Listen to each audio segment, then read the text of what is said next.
marriage is considered completing household deen. First of all,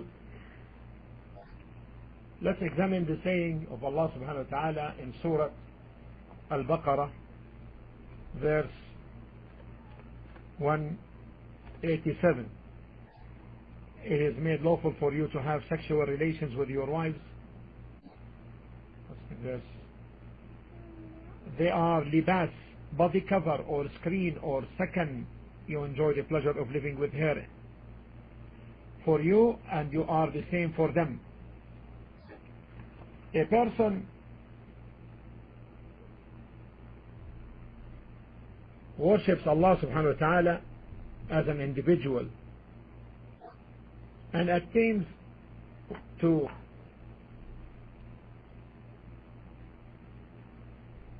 fulfill what Allah subhanahu wa ta'ala gave him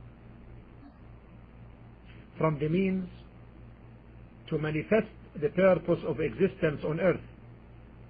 And this purpose of existence for male and female is the worship of Allah alone. And through the natural need for both, there is an interaction that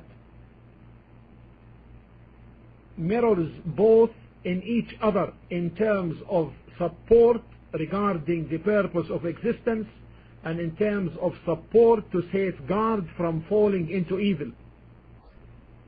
When we examine the hadith of the Prophet ﷺ, O youth, who is other from you able, who amongst you is able to marry, should marry, and whoever is not able to marry is recommended to fast, because it is a protection for your sight and a protection for your private parts, lest the person falls in haram, and this is needed by both. And this is a completion from both parts to each other. Both are needed half and half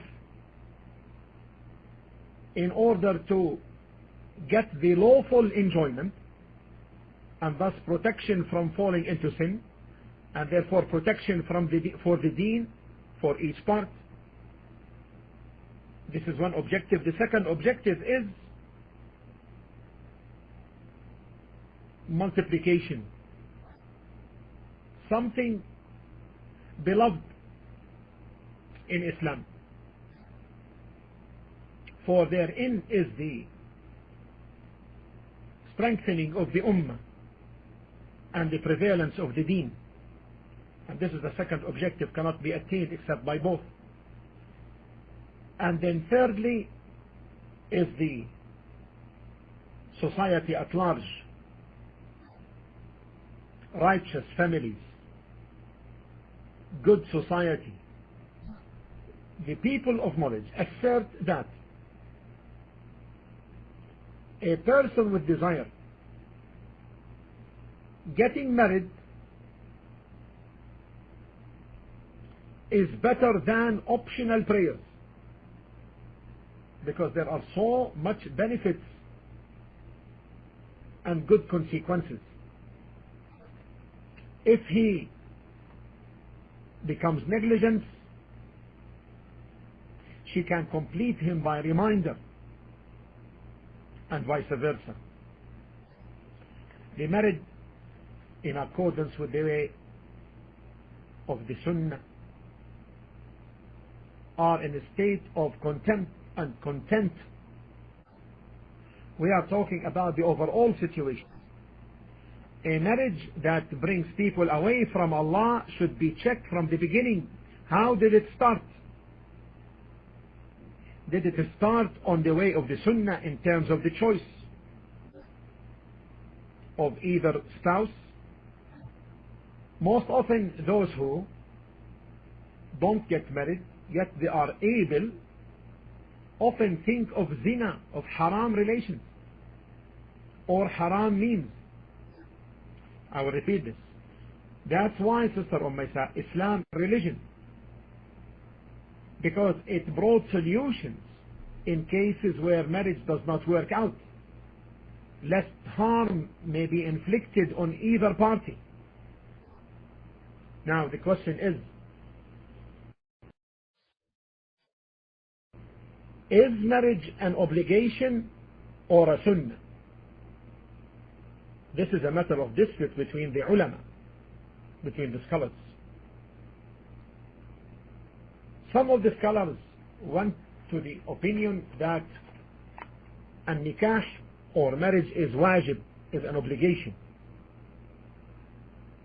And they stated as evidence that it is from the way of the messengers, as Allah subhanahu wa ta'ala stated in Surah Al-Ra'd in chapter 13 verse 38. قال الله تعالى وَلَقَدْ أَرْسَلْنَا رُسُلًا مِّن قَبْلِكَ وَجَعَلْنَا لَهُمْ أَزْوَاجًا وَذُرِّيَّةً. And indeed we sent messengers before you and made for them wives and offspring. And they said, because of the command of the Prophet, O youth, whoever is able, let him get married. So that this is a command, they said, and the command necessitates obligation. However, they conditioned that obligation is based upon two matters. Now, first one is financial ability. The second one is physical ability. This is the first opinion. And the third condition, however, also is circumstantial ability, meaning to be able to offer the wife her rights and to be just if he is married to more than one. Now, the second opinion is that marriage is a sunnah. And this is the opinion of the majority of the scholars. And they reasoned that the ayah cited by the other scholars on the other opinion, and indeed we sent messengers before you and made for them wives and offspring, they said this ayah, there is no dalil, there is no evidence in it on obligation. Rather, this is a clarification that this is from the way of the prophets, indicating istihbab, recommendation, not obligation. The second thing they said, in the command of the Prophet for the youth to get married, they said, هذا أمر إرشادي. This is a command of direction, not a command of obligation.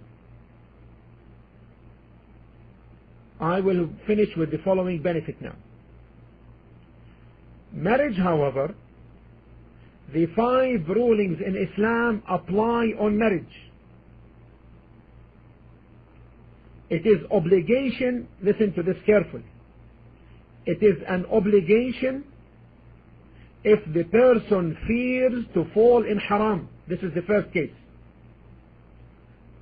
Marriage becomes an obligation if the person fears falling in haram. Second, so this becomes an obligation. Second, marriage is unlawful under certain circumstances. In the land where there is war, fearing for his family, and in the case if he marries another one and unable to be just, then it is forbidden. The third matter is marriage is disliked for the poor who has no shahwa, no lust, because also this person will burden himself with poverty. Fourth, marriage is mubah, allowable for the person who has no lust, and it is recommendable if he intends to protect a woman in this case by marrying her. So if he doesn't have desires for marriage or sexual desires, then in this case it is allowable for him, and it may be recommendable if he marries in order to protect a woman. Fifthly, it is a sunnah for the person who has desires and is able to carry the marriage, and this is in accordance with the majority of the scholars, the opinion of the majority of the scholars. I hope in this little explanation there is benefit, inshallah.